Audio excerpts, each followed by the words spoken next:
Assalamualaikum warahmatullahi wabarakatuh. Perkenalkan, nama saya Koiro Komarajuzaman, NPM 221407109.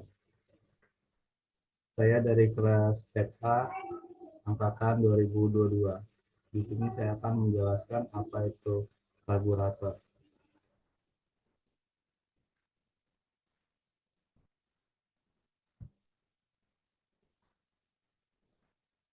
Karburator itu merupakan alat yang digunakan untuk mencampur udara dan bahan bakar dalam proporsi yang tepat untuk mesin pembakaran dalam. Karburator bekerja berdasarkan prinsip Bernoulli, yaitu semakin cepat udara bergerak, maka tekanannya semakin rendah. Karburator bekerja berdasarkan prinsip Bernoulli di dalam mekanika fluida yang menyatakan bahwa suatu aliran fluida meningkatkan pada kecepatan fluida akan menimbulkan penurunan tekanan pada aliran tersebut, atau tekanan statis udara masuk berkurang pada kecepatan yang lebih tinggi, menarik lebih banyak bahan bakar ke aliran udara. Jenis karburator saat ini, terutama pada sepeda motor, adalah karburator yang lama, biasa konvensial, karburator vakum, dan jenis cartridge body pompa injeksi dengan unit karburator kontrol elektronik yang mulai ditemukan dan digunakan sejak tahun 1900. Unit kontrol elektronik biasanya berbentuk kotak pipih berisi kart elektronik yang dihubungkan pada beberapa sensor yang dapat diprogram dan disetting ulang maupun analisis data dengan software komputer maupun perangkat khusus. Karburator pada sistem injeksi digantikan oleh starter body plus injektor bahan bakar.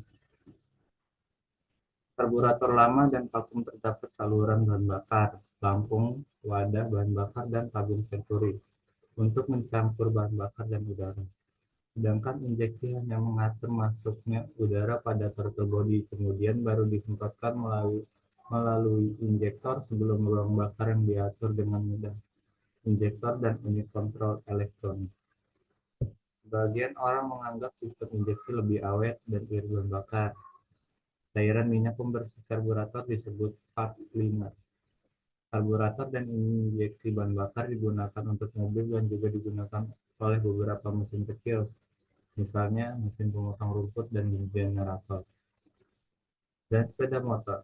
Namun mereka masih banyak digunakan pada pesawat bermesin piston. Mesin diesel selalu menggunakan injeksi dan bahan bakar, bukan karburator. Sistem bahan bakar mesin solar diesel 4 tak maupun 2 tak menggunakan sistem pompa injeksi yang diinjeksikan dalam tabung silinder. Sedangkan injeksi bahan bakar gasolin, bensin, petrol disemprotkan melalui injektor pada ujung manifold sebelum klep intake tabung silinder ruang bakar setelah starter body. Pengatur masukan udara, ada contoh-contohnya itu merek karburator itu ada karburator PE, karbu PWK, sama karbu Mekoni, dan karbu Keihin. Fungsi-fungsi dari karburator itu untuk mencampur udara dan bahan bakar, itu fungsi utamanya. Dalam proporsi yang tepat untuk pembakaran di dalam ruang bakar mesin. Karburator mengatur rasio udara bahan bakar untuk memastikan campuran yang optimal sesuai dengan kebutuhan mesin dalam berbagai kondisi operasional. Memberikan pengabutan bahan bakar. Karburator menyemprotkan bahan bakar ke dalam aliran udara melalui jet bahan bakar. Ketika udara mengalir melalui venturi, bahan bakar yang dihisap melalui jet bahan bakar akan terdistripsi dan tercampur dengan udara, membentuk cairan yang homogen sebelum memasuki ruang bakar. Yang kedua ada mengatur aliran bahan bakar. Karburator memiliki mekanisme untuk mengatur aliran bahan bakar yang masuk ke dalam aliran udara. Komponen seperti jarum pengap dan skru pengap digunakan untuk mengontrol sejauh mana bahan bakar dapat mengalir ke aliran udara. Yang ketiga bisa memodifikasi campuran pada kondisi tertentu. Karburator dilengkapi dengan fitur tambahan seperti shock untuk memodifikasi campuran udara bahan bakar pada kondisi mesin yang khusus, seperti saat mesin dalam keadaan dingin. Shock menghalangi sebagian aliran udara, meningkatkan peningkatan rasio bahan bakar dalam campuran dan memastikan dapat dihidupkan dengan mudah pada saat kondisi dingin. Menjaga tinggi rendahnya level bahan bakar, karburator menggunakan mekanisme pelampung untuk menjaga tingginya rendahnya level dan bahan bakar dalam bak karburator.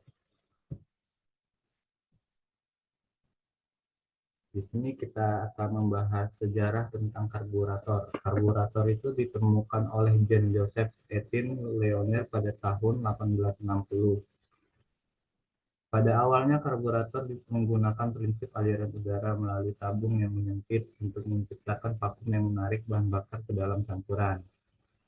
Pada tahun 1885, Carl Benz itu dia itu founder Mercedes-Benz sama founder 4 tak untuk sekarang. Menggunakan karburator untuk mesin mobil pertamanya, karburator Benz menggunakan prinsip aliran udara melalui lubang kecil untuk menciptakan vakum yang menarik bahan bakar ke dalam campuran.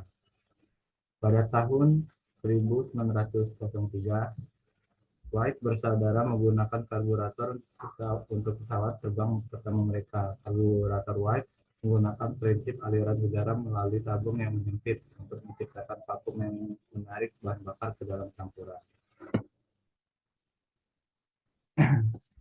Di sini komponen inti karburatornya ada tangki bahan bakar, pompa bahan bakar, nozzle bahan bakar, venturi, penyetel campuran udara bahan bakar, dan starter valve. Kita bahas dulu untuk tangki bahan bakar. Tangki bahan bakar ini berguna untuk menyimpan bahan bakar yang akan dicampur dengan udara. Kalau pompa bahan bakar ini, pompa bahan bakar untuk memompa bahan bakar dari tangki bahan bakar ke karburator.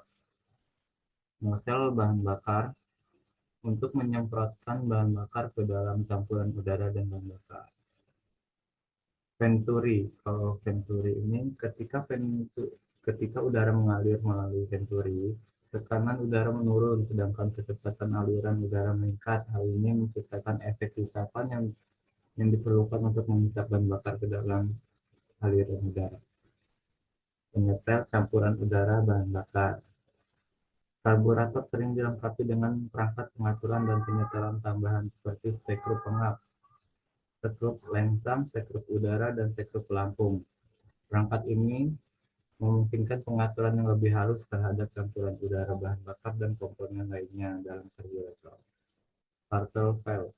Starter valve ini mengatur jumlah campuran udara dan bahan bakar yang masuk ke mesin. Yang mengaturnya itu starter valve. Kita masuk ke prinsip kerja karburator. Pada saat mesin dihidupkan, piston bergerak ke bawah untuk menciptakannya adanya ruang hampa di dalam silinder. Udara masuk ke dalam silinder melalui lubang manifold. Udara yang masuk ke dalam silinder akan melewati venturi.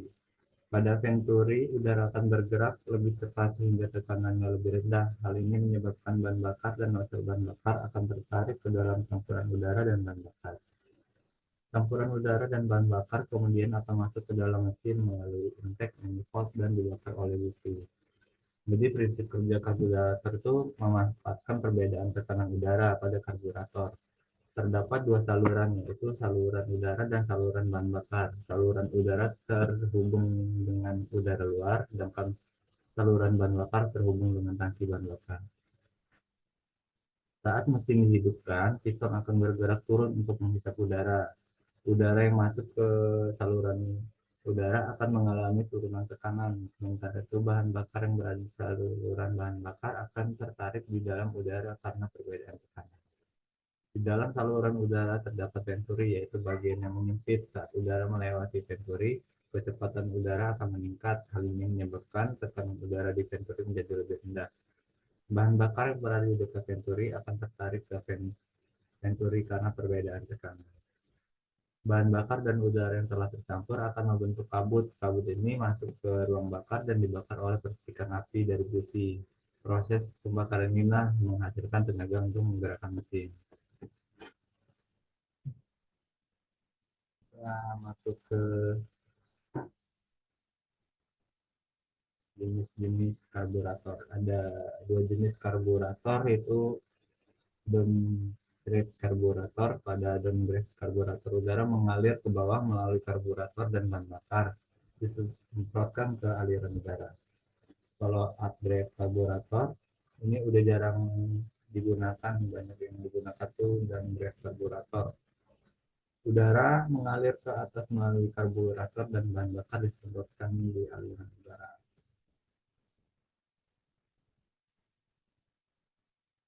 Kita bahas dulu untuk langkah kerjanya. Langkah kerja dari karburator ini, piston bergerak turun untuk menghisap udara. Udara yang masuk ke saluran udara akan mengalami penurunan tekanan. Bahan bakar yang berada di saluran bahan bakar akan tertarik ke saluran udara karena perbedaan tekanan. Bahan bakar dan udara yang telah tercampur dan membentuk kabut. Kabut ini akan masuk ke ruang bakar dan dipercikan api dari busi.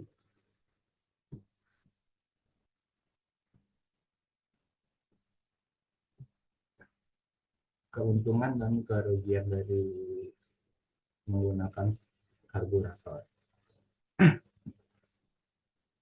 Keuntungannya itu karburator relatif lebih sederhana dan murah untuk diproduksi dan diperbaiki.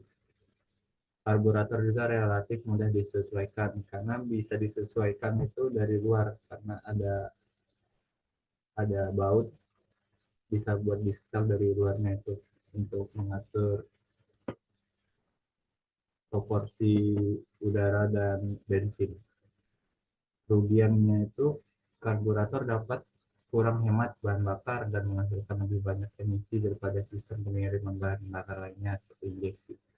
Karburator sekarang ini sudah banyak digantikan karena banyak emisi daripada sistem pengiriman bahan bakar lainnya. Makanya sudah mulai digantikan sama mesin injeksi bahan bakar. Karburator juga dapat lebih sulit untuk dihidupkan ketika di setel dalam cuaca dingin. Kalau sudah cuaca dingin, biasanya motor-motor yang menggunakan karburator itu untuk menghidupinnya agak susah karena karburatornya udah nggak dingin. Tapi kalau udah panas, sudah dari pagi dihidupin, yang mau dihidupin lagi udah bekas dipakai gitu, udah lebih enak untuk hidupinnya. Aplikasi karburator. Karburator masih digunakan di beberapa mesin kecil seperti yang ditemukan di mesin pemotong rumput, gergaji mesin, sama mesin-mesin pesawat-pesawat yang masih menggunakan diesel itu masih menggunakan karburator. Karburator juga digunakan di beberapa mobil tua atau khusus seperti yang dirancang untuk mobil balap. Simpulannya yaitu karburator merupakan alat yang digunakan untuk mencampur udara dan bahan bakar dalam proporsi yang tepat untuk mesin pembakaran dalam. Karburator relatif sederhana dan murah untuk diproduksi dan diperbaiki, tapi karburator kurang hemat bahan bakar dan menghasilkan lebih banyak emisi daripada sistem pengiriman bahan bakar lainnya.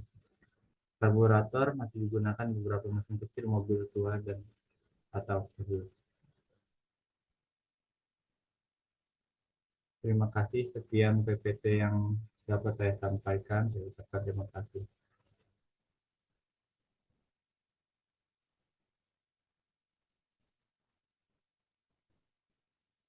Seeking video yang telah saya buat. Bila ada salah kata yang kurang berkenan mohon dimaafkan. Terima kasih.